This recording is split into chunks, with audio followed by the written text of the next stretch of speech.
তো আমি নিব। কে আপনি? আমার দায়িত্ব আপনি নেবেন? কি বলে ভোট দেন, আমরা যা আপনার জন্য করব। আপনি কি? আমি তো দেশের সাধারণ নাগরিক। আপনি এসে যে আমার বলতেছেন ভোট দেন আপনার জন্য করবো, আপনি কি? আমি সেটা বলছি, বাংলাদেশের রাজনীতিদের সঙ্গ হইলেই আপনি আমার ভোট দেন আপনার জন্য করব। তারপরে কি করে আমাদের জানা আছে। আসি রাষ্ট্রপতি প্রসঙ্গ, একটা রোবটিক রাষ্ট্রপতি, ব্যাকবোন বলতে যার কিছুই নাই। যিনি বলতেন জিয়াউর রহমান স্বাধীনতার ঘোষক না, তিনি বলছেন জিয়াউর রহমান স্বাধীনতার ঘোষক। যিনি বলছেন দুর্নীতিতে চ্যাম্পিয়ন হয়েছে 4 বার বাংলাদেশ, তিনি আজকে বলতেছেন এরকম সরকার হয় না। খালেদা জিয়া তার এবং জিয়াউর রহমান সাহেব গণতন্ত্রকে ধ্বংস করছে, মুক্তিযুদ্ধের বিরুদ্ধে শক্তি ছিল, এই রাষ্ট্রপতির বক্তব্য আছে। আজকে সেই বয়ান দিচ্ছে তো ব্যাকবোনলেস। এখন এখানে আপনি কেন আনলেন? এখন কথা হচ্ছে বাংলাদেশের রাজনীতির থিওরি আছে যে পলিটিশিয়ানের যোগ্যতা কি, গুণাগুণ কি, যে face should not be the index of mind. অর্থাৎ আপনি চেহারা দেখে বিচার করতে পারবেন না। আমরা নর্মালি কি বুঝি, face should be the index of mind, কিন্তু এখন হচ্ছে face should not be the index of mind. আচ্ছা, সুতরাং এটা হলো মোনাফেকের লক্ষণ। যেটা রাষ্ট্রপতির তো নিজেই চলে যাওয়া উচিত ছিল, যায় নাই, কারণ আয়েসি জীবন থাকতেছে। মর্নিং শোজ দ্য ডেজ বলা হয়েছে। আজকে পার্লামেন্টের আচরণ দেখে আমি তাই বুঝছি। পার্লামেন্ট থেকে যখন বেরোয় গেল প্রথম দিনে, হ্যাঁ, ফেসিস্টের দোসর হিসাবে এইসব আজে বাজে আখ্যা দিয়ে চলে গেল। আপনি তো ফ্রম ডে ওয়ান আমরা বুঝতে পারছি সংসদটা সামনে কি হবে। সোহরাব ভাই একটা বক্তব্য আনছেন, আমি একমত। জাতীয় সংসদ ভেঙে দেওয়ার 17 মাস পর নির্বাচন হয়েছে। কেন নির্বাচন হয়েছে তার কোনো কৈফিয়ত দিছে পার্লামেন্ট? তাকে তো কৈফিয়ত দিতে হবে, সেরকম কিছু দিতে বাধ্য। কারণ আপনি তো 17 মাস রুল ব্রেক করে সংসদ ভেঙে যাওয়ার 3 মাস পরে নির্বাচন হওয়ার কথা, সেটা ব্রেক আপনি বাধ্য, আপনি দিতে বাধ্য ছিলেন। যে 17 মাস পরে আমরা কেন করলাম?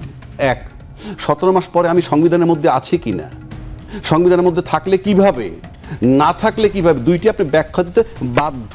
কারণ জনগণের সাথে তামাশা করতেছেন আপনারা। 3 নম্বর আসেন, স্পিকারের কথাটা উনি আনছেন। হ্যাঁ, স্পিকার ক্যান্টনমেন্টে আশ্রয় নিয়েছিল, দিবালোকের মতো সত্য। তারপর স্পিকার কোথায়? আপনারা 17 তারিখ ওত নেওয়ার পর থেকে রাষ্ট্রীয় কাঠামোতে রাজকীয়ভাবে ঢুকে গেছেন, সব জায়গায় আপনারা কাজ করেছেন। বাংলাদেশ ব্যাংকের গভর্নর সরাইছেন, চিফ প্রসিকিউটর সরাইছেন, হ্যাঁ, আরো অনেক কর্মকাণ্ড আপনারা করছেন। স্পিকারকে কেন খুঁজলেন না, কেন কৈফিয়ত চান নাই? আপনার কোন ক্ষমতা আছে? আপনি কেন জানতে চাইলেন না যে ক্যান্টনমেন্ট থেকে স্পিকার কোথায় গেল? সেই স্পিকারের ব্যাখ্যা দিতে আপনার বাধ্য। কেন বাধ্য? আপনার তো স্পিকারের কাছ থেকে সমস্ত দায়িত্ব বুঝে নেওয়ার কথা সংসদে। আজকে আপনি স্পিকার বিহীন অধিবেশন শুরু করছেন। তার মানে কি? আপনি তো সংসদে সংবিধানে নাই, সংবিধানের বাইরে গিয়ে তো এই কাজটা করা হলো। হ্যাঁ, সবই তো সংবিধানের বাইরে। তাহলে আবার সংবিধানের দোহাই দেন কেন?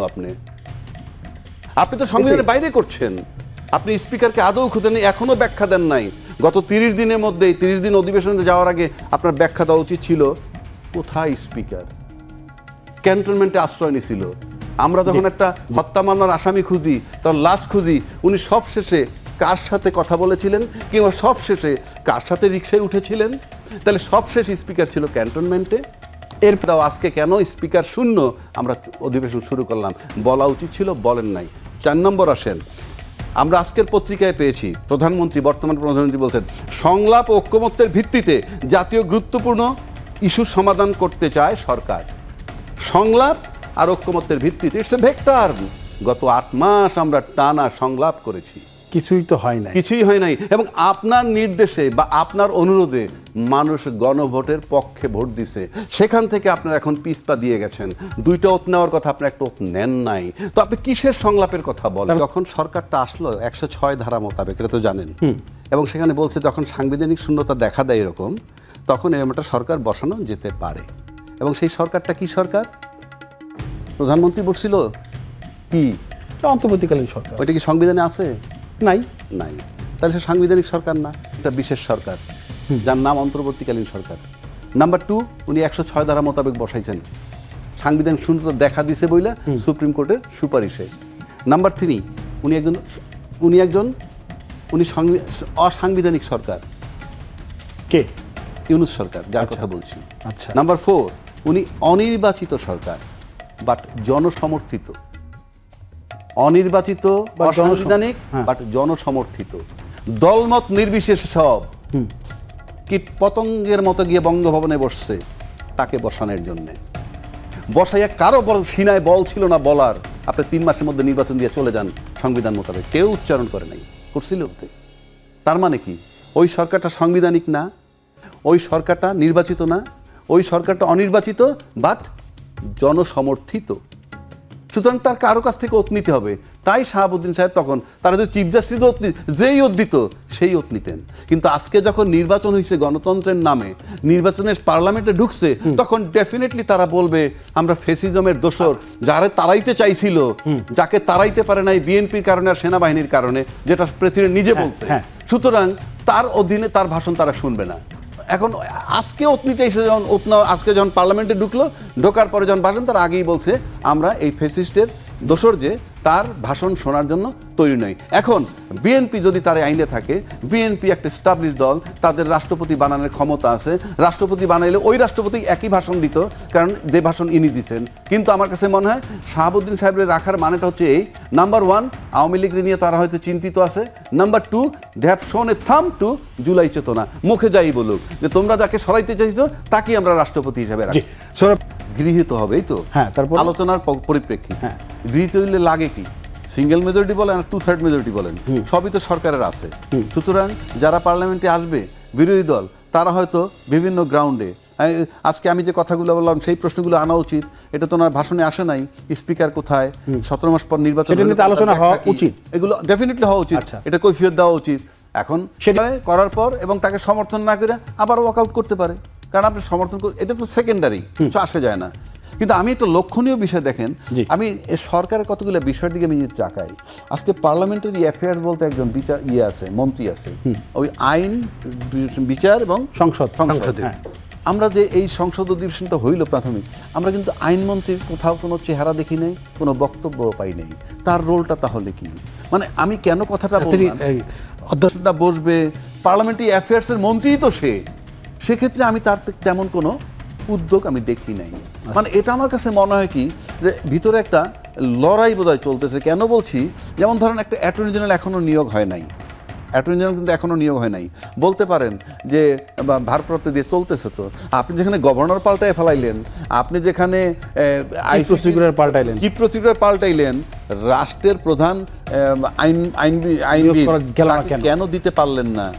এটা অন্তর্কলহ, একটা লড়াই চলতেছে মনে হয়।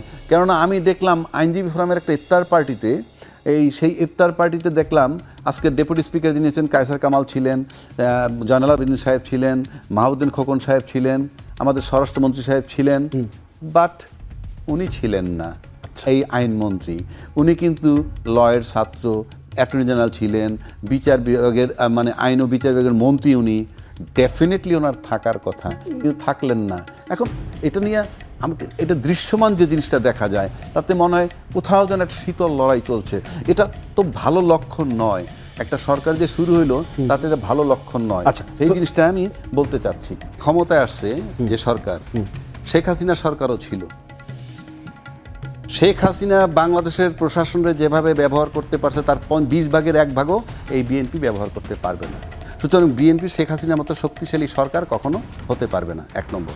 2 নম্বর, যে বিরোধী দলটার কথা বলা হয়েছে আপনার 68 আর 74টা সিট নিয়ে, অন্যান্য জায়গায় বাদই দিলাম, তারা 31% ভোট পাইছে, তামাশা নয়।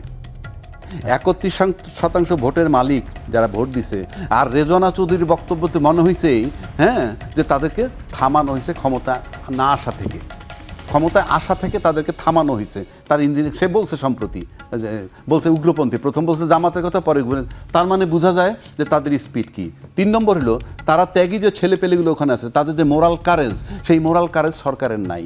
সব কিছু মিলে যদি আপনি দেখতে যান, এবং পাশাপাশি বিএনপি এবং আওয়ামী লীগ দুইটা শক্তি কিন্তু এনসিপি বিরোধী তথা জামাত বিরোধী, এই মুহূর্তে আমি বলবো অ্যাকশনে বলে। সুতরাং এটা তারা বোঝে, এবং তাদের অস্তিত্বের সংকট, অস্তিত্বের লড়াই, এবং তাদের সাথে আছে দলবিহীন প্রচুর মানুষের সমর্থন, যেটা 31% পাইছে। বিষয়টা খুব সহজ না। যদি পার্লামেন্টে সলভ না করতে পারে, তাহলে তারা যদি মাঠে নামে, আমি জানি না মাঠে নামবে কি নামবে না, that is not my subject. মাঠে যদি নামে ব্যাপক শোডাউন হবে, প্রচুর লোক তাদের সাথে থাকবে, কোনো সন্দেহ নাই। কারণ যারা 31% ভোট যারা তাদেরকে দিছে, তারা পরিবর্তন চায়, এবং সেখান থেকে তারা আদৌ সরে নাই, আমি নিশ্চিত। আপনি বাদই দিলাম, তারা 31% ভোট পাইছে, তামাশা নয়। 31% ভোটের মালিক যারা ভোট দিছে, আর রেজওয়ানা চৌধুরীর বক্তব্যতে মনে হয়েছে যে তাদেরকে থামানো হয়েছে ক্ষমতা না আসা থেকে, ক্ষমতায় আসা থেকে তাদেরকে থামানো হয়েছে। তার ইঞ্জিনিয়ার সে বলছে সম্প্রতি, বলছে উগ্রপন্থী, প্রথম বলছে জামাতের কথা, পরে তার মানে বোঝা যায় যে তাদের স্পিড কি। 3 নম্বর হলো তারা ত্যাগী যে ছেলেপেলেগুলো ওখানে আছে, তাদের যে মোরাল কারেজ, সেই মোরাল কারেজ সরকারের নাই। সব কিছু মিলে যদি আপনি দেখতে যান, এবং পাশাপাশি বিএনপি এবং আওয়ামী লীগ দুইটা শক্তি কিন্তু এনসিপি বিরোধী তথা জামাত বিরোধী, এই মুহূর্তে আমি বলবো অ্যাকশনে বলে। সুতরাং এটা তারা বোঝে এবং তাদের অস্তিত্বের সংকট, অস্তিত্বের লড়াই, এবং তাদের সাথে আছে দলবিহীন প্রচুর মানুষের সমর্থন, যেটা 31% পাইছে।